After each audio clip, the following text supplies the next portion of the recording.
Hello बच्चों, चलिए प्रश्न को पढ़ते हैं और समझते हैं। यदि बड़ा कोष्ठक तथा मंझला कोष्ठक क्रमशः महत्तम पूर्णांक फलन तथा भिन्नात्मक भाग फलन हो तो लिमिट x का मान महत्तम पूर्णांक फलन की ओर अग्रसर है। e की घात महत्तम भिन्नात्मक भाग वाला फलन है बच्चों, e की घातांक में, फिर उसके बाद फिर भिन्नात्मक भाग फलन है, फिर -1 है और बटे में भिन्नात्मक भाग फलन का वर्ग है का मान है। और इसके लिए हमें विकल्प ए, विकल्प बी, विकल्प सी और विकल्प डी विद्यमान नहीं है, दिया गया है बच्चों। इनमें से हमें कोई सही विकल्प का चुनाव करना है। प्रश्न को हल करने से पहले हम प्रश्न के लिए मुख्य अवधारणा लिखेंगे। तो प्रश्न के लिए मुख्य अवधारणा, जिसकी सहायता से इस प्रश्न को हल किया जाएगा। मुख्य अवधारणा में सबसे पहले तो हमें यह पता होना चाहिए कि सीमा का अस्तित्व कब होता है। तो x बराबर ए पर कोई फलन अगर f है कि सीमा का अस्तित्व होगा, अस्तित्व होगा यदि दाईं सीमा और बाईं सीमा बराबर होगा, यदि लिमिट x का मान a प्लस की ओर अग्रसर बराबर लिमिट x का मान a माइनस की ओर, अर्थात इसे कहेंगे बाईं सीमा, और ये दोनों ही यदि बराबर है तो सीमा का अस्तित्व होता है। और तब हम सीमा को ऐसा लिख लेते हैं, x का मान a की ओर अग्रसर और f ऑफ x, और यहाँ पर भी क्या आ जाएगा, f ऑफ x। तो ये बात आप इस प्रश्न के लिए याद रख सकते हैं। अब हम यहाँ पर एक और महत्वपूर्ण बात पर चर्चा करेंगे बच्चों, जिसको भी आप ध्यान से समझें। देखो, दूसरी बात क्या है जो हम इस प्रश्न में यूज करेंगे या प्रयोग में लेके आएंगे, वो देखिए। यदि भिन्नात्मक भाग फलन के अंदर हमें मिल जाए ये महत्तम पूर्णांक फलन, मान लीजिए महत्तम पूर्णांक फलन जिसके सापेक्ष हमें लिमिट सीमा निकालना है, उसी की बात करते हैं बच्चों। मान लो ये ऐसा मिल जाए हमें a प्लस एच, इसको कैसे हल करेंगे हम, देखिए। तो उसकी जानकारी हमें ये भी होना चाहिए कि इसको यदि हम हल करेंगे तो देखिए ये तो होगा भिन्नात्मक भाग वाला फलन। अब a का मान बच्चों थोड़ी देर के लिए हम उदाहरण के तौर पर मान लीजिए 2.3 है हमारा, 2.3 है, और भी कुछ हो सकता है, कोई भी मान लेके आप समझ लीजिए इसको, क्योंकि हम इसका सीधा मान फिर यहाँ पर रखेंगे क्योंकि सवाल थोड़ा सा बड़ा है। ये रख दिया हमने, और प्लस कितना है, मान लीजिए एच है।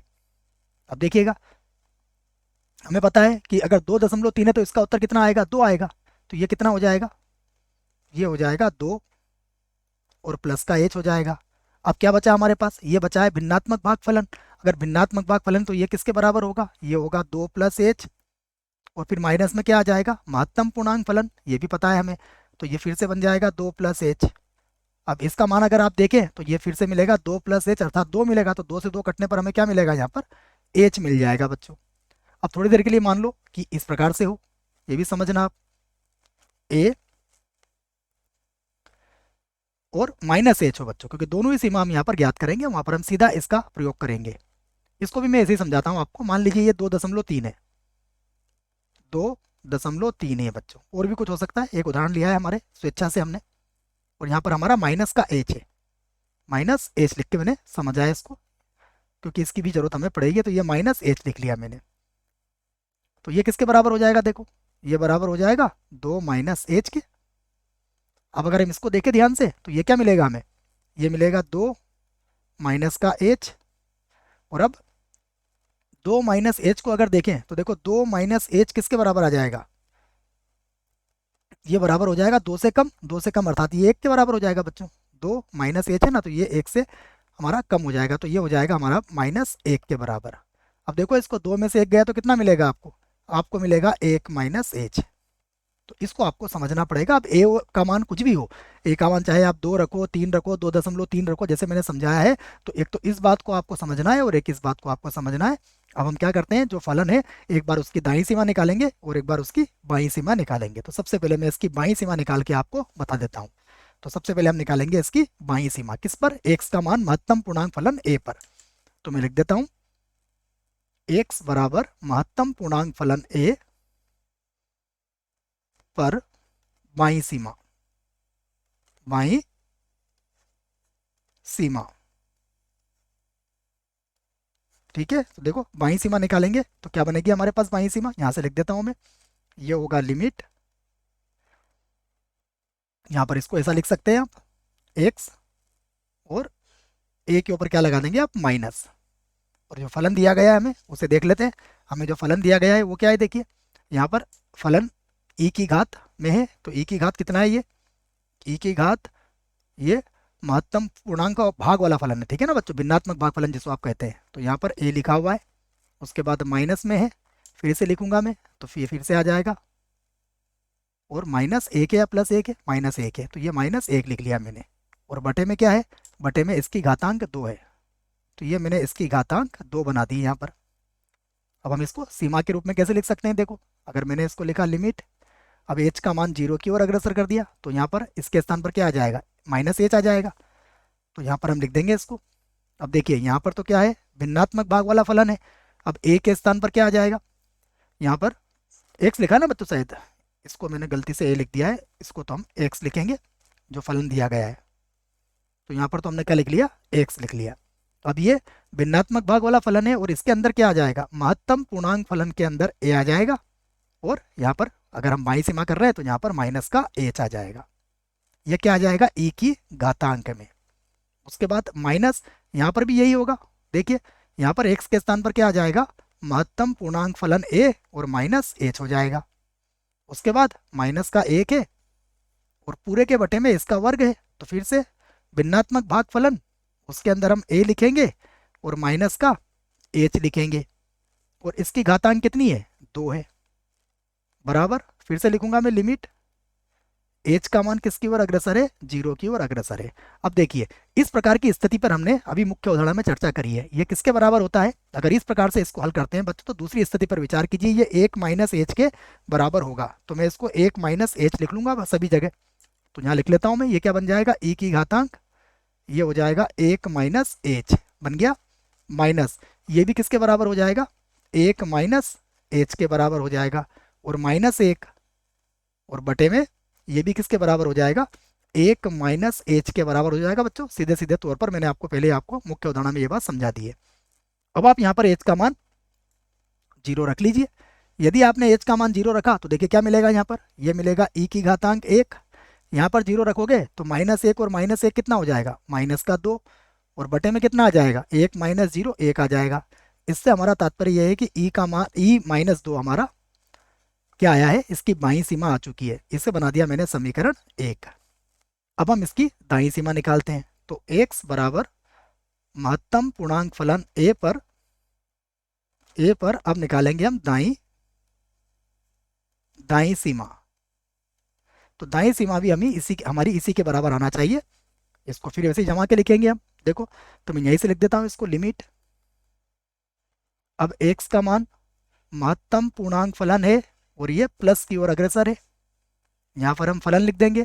तो फलन हमें इस प्रकार से दिया गया है, ठीक है, माइनस, उसके बाद फिर से हम लिख देंगे इसको, फिर माइनस 1 है और इसका वर्ग है, तो ये भिन्नात्मक भाग फलन का वर्ग हो गया।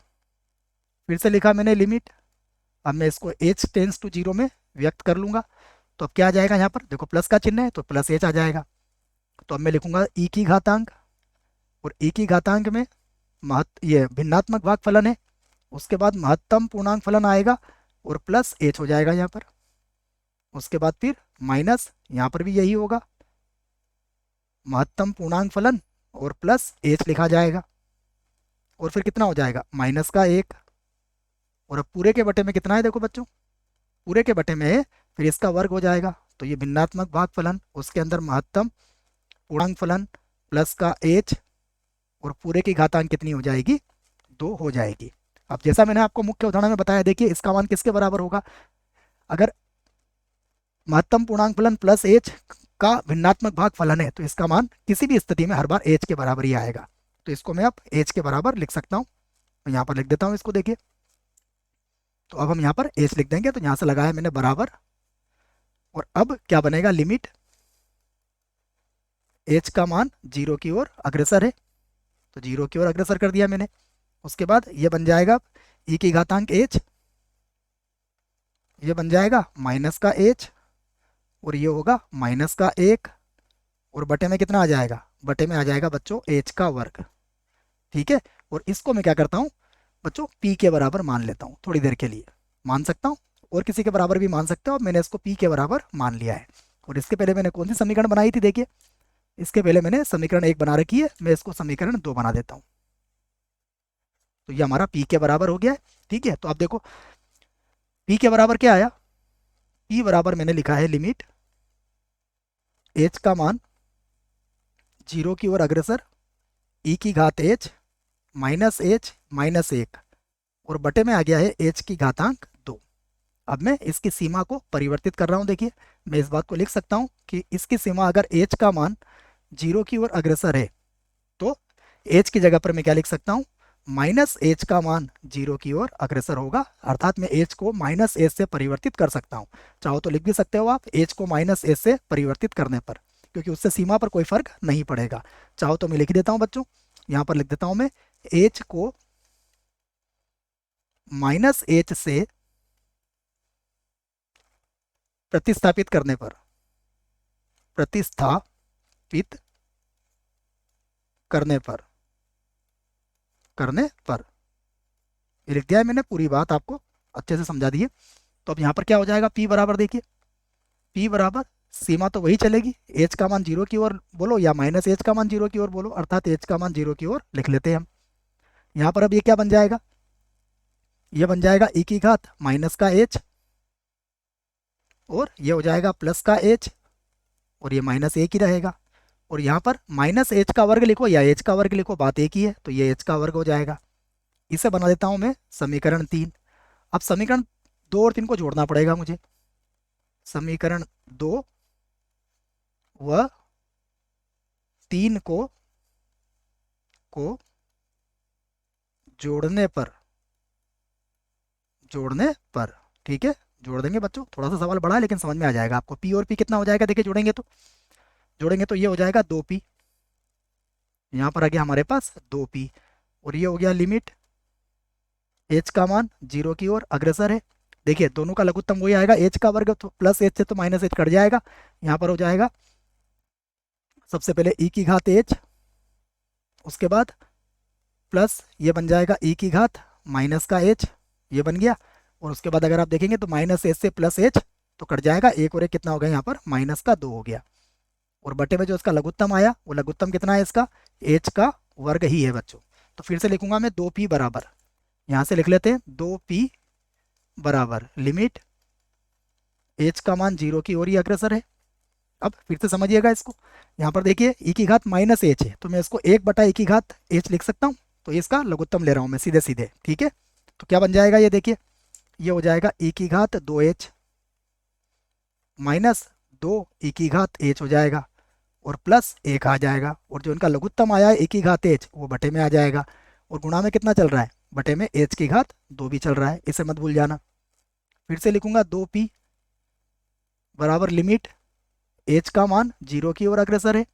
अब देखिए ऊपर सूत्र बन गया, तो 1/e की घात h, तो वैसा का वैसा ऊपर सूत्र बन जाएगा e की घात h माइनस 1 की घात 2, तो इसको लिख लूंगा मैं e की घात h माइनस 1/h, और पूरे की घातांक कितनी लिख सकता हूँ मैं 2, क्योंकि h का भी वर्ग हो रहा है।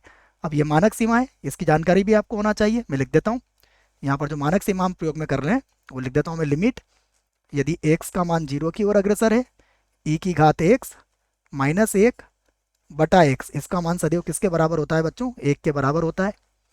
तो यहाँ से लिख दिया मैंने 2p बराबर, अब हम सीमा ले सकते हैं, तो 1/e की घातांक, ये तो 0 हो जाएगा और इसका मान किसके बराबर हो जाएगा, 1 के बराबर हो जाएगा। तो p का मान कितना आया, p का मान आ गया हमारे पास 1/2, जो क्या था हमारा, हमारी दाईं सीमा थी बच्चों। तो यहाँ पर आप कह सकते हो कि यहाँ दाईं सीमा, या यूँ कह सकते हो x बराबर महत्तम पूर्णांक फलन a पर दाईं सीमा बराबर नहीं है बाईं सीमा के, बाईं सीमा। इसका अर्थ क्या हुआ कि हमें दी गई सीमा का अस्तित्व नहीं है, ये दोनों बराबर नहीं है, अर्थात दी गई सीमा का अस्तित्व नहीं है, लिख सकते हैं आप इस बात को, अस्तित्व नहीं है। ठीक है बच्चों, तो अब हम विकल्प की तरफ चलते हैं, अर्थात दी गई सीमा, पूरा लिख दिया है हमने, देखो उसको अच्छे से। विकल्प की तरफ चलते हैं अब। तो विकल्प हमारा, देखो ए गलत है, बी भी गलत होगा, सी भी गलत है, विद्यमान नहीं है। विकल्प डी जो होगा इस प्रश्न के लिए सही उत्तर होगा बच्चों। आशा करता हूँ आपको इस प्रश्न का उत्तर समझ में आया होगा। धन्यवाद।